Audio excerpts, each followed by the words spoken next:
Assalamualaikum warahmatullahi wabarakatuh. Ya, yang masih di belakang silakan mengisi bangku di yang paling depan terlebih dahulu. Kemudian yang di laci mejanya masih ada sampah, silakan dibersihkan terlebih dahulu, dibuang ke tempat sampah. Yang masih mau kamar mandi, boleh ke kamar mandi. Ibu berikan waktu 5 menit. Oke, sudah selesai. Sekarang kita berdoa bersama dipimpin oleh Mbak Zahra Afifah. Silakan.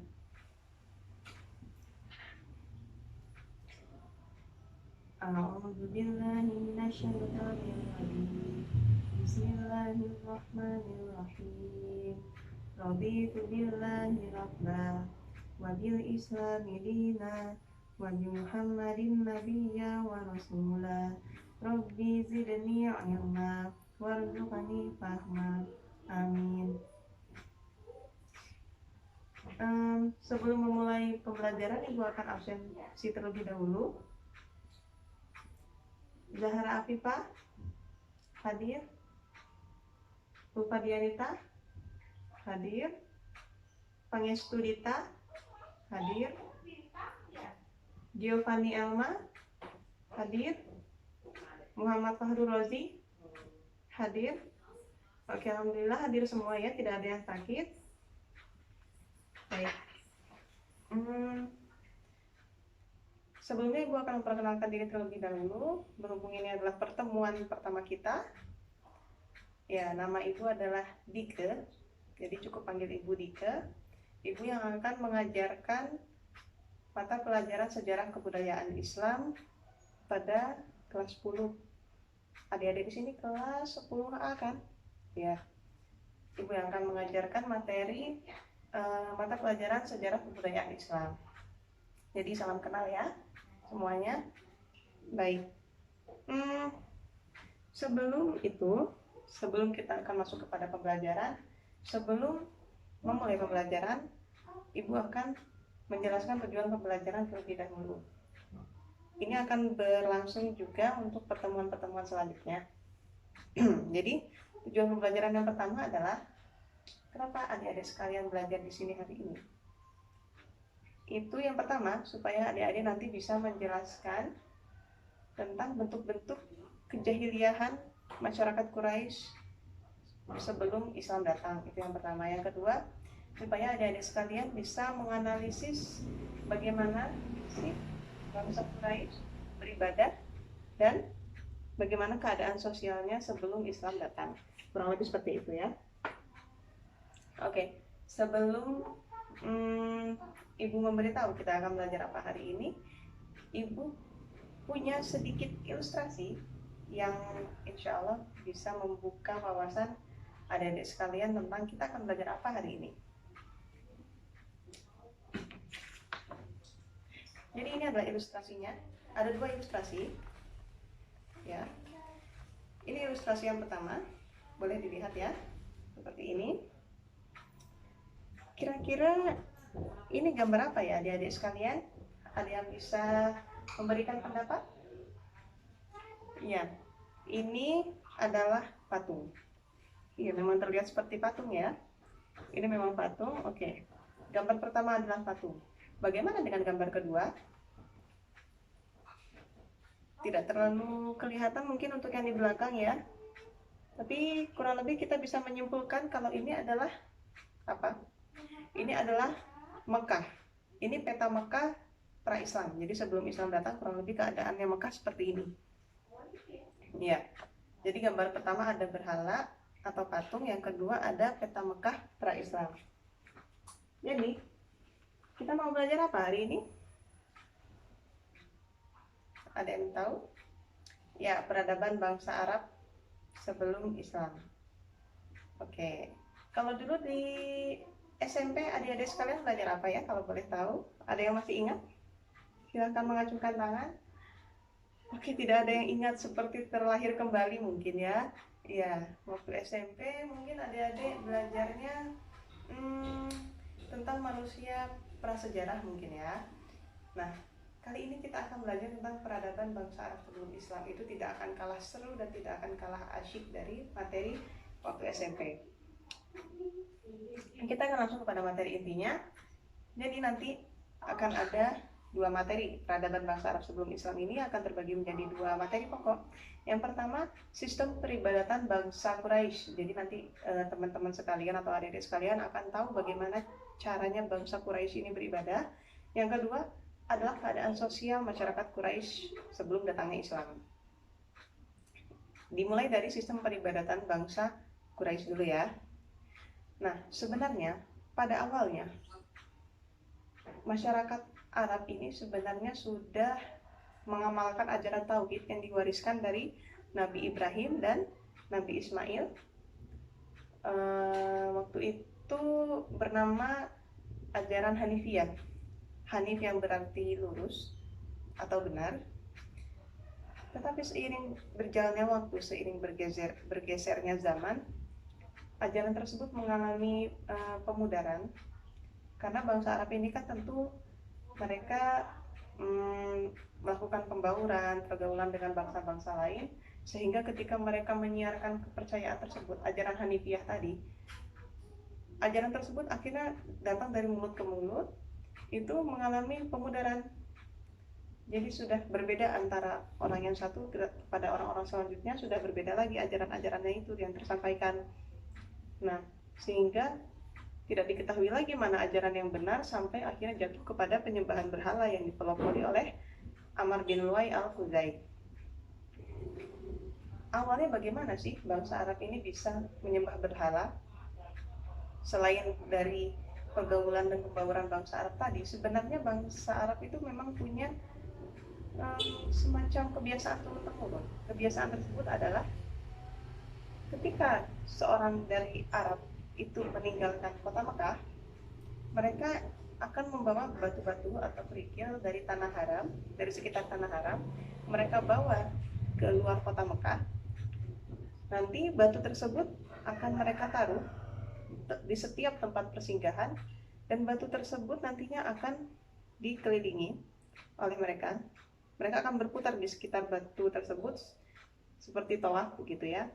Dan itu menjadi bukti cinta dan sebagai tanda penghormatan mereka kepada tanah haram. Mereka melakukan itu terus-menerus sampai akhirnya hal itu menjadi sesuatu yang mereka sukai dan mereka cintai. Menjadi kebiasaan turun-temurun yang sulit sekali untuk dilepaskan. Bangsa Arab sendiri mulai menyembah berhala ketika Ka'bah di bawah kekuasaan Jurhum. Berhala-berhala yang mereka sembah itu ada Al-Lata yang pertama, yang kedua Al-Uzza, yang ketiga Al-Manat, yang ketiga Manat, dan yang keempat ada Hubal, yaitu 4 berhala yang paling terkenal saat itu. Kemudian selain berhala-berhala, mereka juga menyembah yang lain. Mereka ada yang menyembah malaikat, ada yang menyembah arwah leluhur, roh, jin dan hantu. Seperti itu. Yang ketiga ada juga yang menyembah bintang-bintang. Kemudian mereka juga ada yang beragama Yahudi dan Nasrani. Itulah bentuk-bentuk ya pemujaan mereka. Seperti itu ya kira-kira bangsa Arab beribadahnya sebelum Islam datang. Selanjutnya ada keadaan sosial masyarakat Quraisy sebelum masuknya Islam. Kita akan bahas dari segi ekonomi, politik, kesenian atau budaya, dan ilmu pengetahuannya juga sosialnya. Jadi secara ekonomi mereka itu, bangsa Arab itu, kalau di daerah yang tandus, mereka cenderung beternak. Kalau di daerah yang lumayan subur, mereka cenderung bercocok tanam atau pertanian. Yang selanjutnya kalau di daerah perkotaan, mereka banyaknya berdagang, gitu ya. Itu dari segi ekonomi. Bagaimana dengan politiknya? Pada masa itu belum ada istilah raja, kaisar, presiden, itu belum ada. Jadi mereka jadi mereka dipimpin oleh amir atau syekh. Amir atau syekh ini mereka tidak mengatur tentang perputaran ekonomi, bagaimana politiknya, sosial, ataupun kebudayaan. Mereka tidak mengatur itu. Jadi yang mereka atur adalah misalnya ada peperangan antar suku, ada 2 suku yang berperang, nanti mereka amir atau syekh ini akan mengatur pembagian harta dari perang tersebut, perang suku tersebut. Sebatas itu saja. Selebihnya syekh atau amir tidak berkuasa atau tidak punya wewenang untuk mengatur anggota kabilahnya. Itu dari segi politik. Kemudian dari segi ilmu pengetahuan, dari segi ilmu pengetahuan, bangsa Arab itu memang sudah terkenal akan kepandaiannya dalam bidang astronomi. Bidang astronomi ini mereka pelajari dari orang-orang Babilonia yang datang ke Arab, yang mereka itu sehabis dijajah oleh bangsa Persia. Dari situlah bangsa Arab belajar tentang astronomi. Kemudian dari segi tatanan sosialnya, bangsa Arab itu termasuk orang-orang yang pemberani dan keras pendirian. Bisa dibayangkan ya bagaimana dulu Nabi Muhammad berdakwah, sulitnya seperti apa, karena memang orang-orang Arab itu orang yang cenderung teguh sekali pendiriannya. Jadi kepercayaan yang turun-temurun dari leluhur itu mereka sangat pegang teguh dan susah diubah, susah dibelokkan. Tapi ada baiknya. Jadi bangsa Arab itu mereka senang memuliakan tamu dan senang juga menghormati tamu. Begitu. Tapi kenapa ya mereka disebut bangsa yang jahiliyah, kaum yang jahiliyah? Kenapa? Ada yang bisa tahu? Ada yang bisa memberikan pendapat? Ya, betul sekali. Mereka disebut bangsa yang jahil atau bodoh. Ya, sebenarnya bodoh itu bukan berarti tidak pintar. Tapi mereka disebut bodoh karena mereka membangkang kepada kebenaran padahal mereka tahu bahwa itu adalah kebenaran. Itulah kenapa mereka disebut sebagai bangsa jahiliyah pada masa itu. Nah, bentuk-bentuk kejahiliahan mereka apa saja? Pertama, mereka suka judi. Kedua, mereka suka minum-minuman keras. Ketiga, mereka suka menimbulkan peperangan antar suku. Keempat, mereka suka mengubur bagi perempuan hidup-hidup. Kira-kira teman-teman atau adik-adik sekalian sudah pernah tahu ya tentang ini? Mereka suka mengubur bagi perempuan hidup-hidup. Ya, itu dari segi sosial. Dari segi kesenian, mereka itu dari segi kesenian mereka itu terkenal akan kepandaiannya untuk bersyair dan kepandaiannya dalam menghafal. Jadi dari segi hafalan dulu ya, mereka itu kan bangsa yang tidak bisa membaca dan menulis. Jadi mereka sangat mengandalkan daya ingatan atau kekuatan hafalannya, dan itu mereka banggakan hingga saat ini. Kalau yang syair, mereka memang ya mereka banyak yang suka membuat syair. Itulah mengapa dulu Nabi Muhammad sempat dikatakan sebagai penyair gitu ya, karena menurut mereka ketika Al-Quran datang itu, menurut mereka itu adalah syair buatan Nabi Muhammad. Padahal bukan, jelas bukan ya.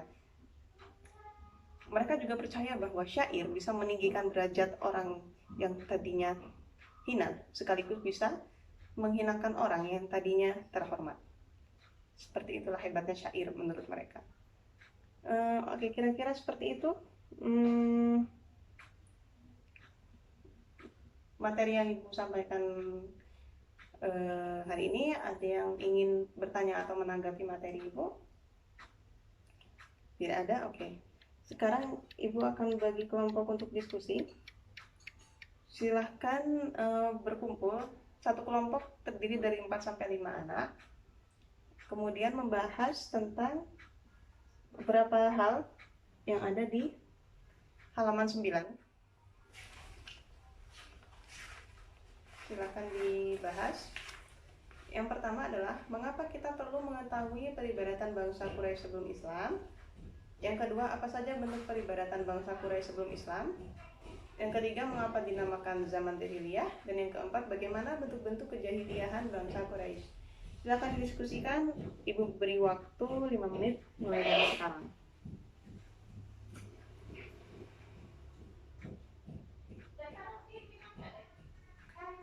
Ya, sudah selesai? Baik. Hasil diskusi silakan dikumpulkan di meja Ibu ya. Ibu akan memberikan kesimpulan sedikit mengenai materi kita hari ini. Ada 4 poin ya. Yang pertama, bahwa bangsa Arab itu sebenarnya sudah mengamalkan ajaran tauhid yang diwariskan oleh Nabi Ibrahim dan Nabi Ismail, yang dinamakan ajaran Hanifiyah, yang berarti benar atau lurus. Yang kedua, bangsa Arab mulai menyembah berhala ketika Ka'bah di bawah kekuasaan Jurhum. Yang ketiga, berhala-berhala yang disembah pada masa itu adalah Alata, Al-Uzza, Manat, dan Suwa. Dan yang terakhir adalah bentuk-bentuk pemujaan bangsa Arab saat itu adalah, pertama, mereka memuja malaikat, menyembah malaikat. Yang kedua, mereka menyembah bintang-bintang. Yang ketiga, mereka menyembah jin, roh, arwah leluhur, dan hantu. Dan keempat, mereka juga menyembah berhala-berhala. Oke, terima kasih, itu ya kesimpulannya. Kemudian untuk tugas, adik-adik sekalian bisa mengerjakan tugas di rumah halaman 12. Minggu depan kita akan membahas lagi hasil diskusi yang tadi dan mengumpulkan tugas rumah yang halaman 12 itu. Oke. Ada sedikit penyemangat untuk adik-adik supaya lebih giat lagi belajar sejarah, adalah bahwa Presiden pertama kita, Insinyur Soekarno, pernah mengatakan, jangan sekali-kali meninggalkan sejarah. Never leave the history. Seperti itu. Baik, kita sudahi pelajaran kita hari ini. Silakan doa penutup yang akan dipimpin oleh Mbak Zahra Afifah. Bismillahirrahmanirrahim. Allahumma arinal haqqa haqqan warzuqna ittiba'ah wa arinal batila batila warzuqna ijtinabah. Amin. Ya. Terima kasih adik-adik sekalian, kita sudah belajar bersama tentang peradaban bangsa Arab sebelum Islam. Semoga materinya bisa bermanfaat untuk adik-adik sekalian. Terima kasih sekali lagi. Mohon maaf apabila ada kekurangan, kesalahan dari Ibu. Nun wal qalami wa mayasturun billahi fi sabilil haq fastabiqul khairat. Wassalamualaikum warahmatullahi wabarakatuh.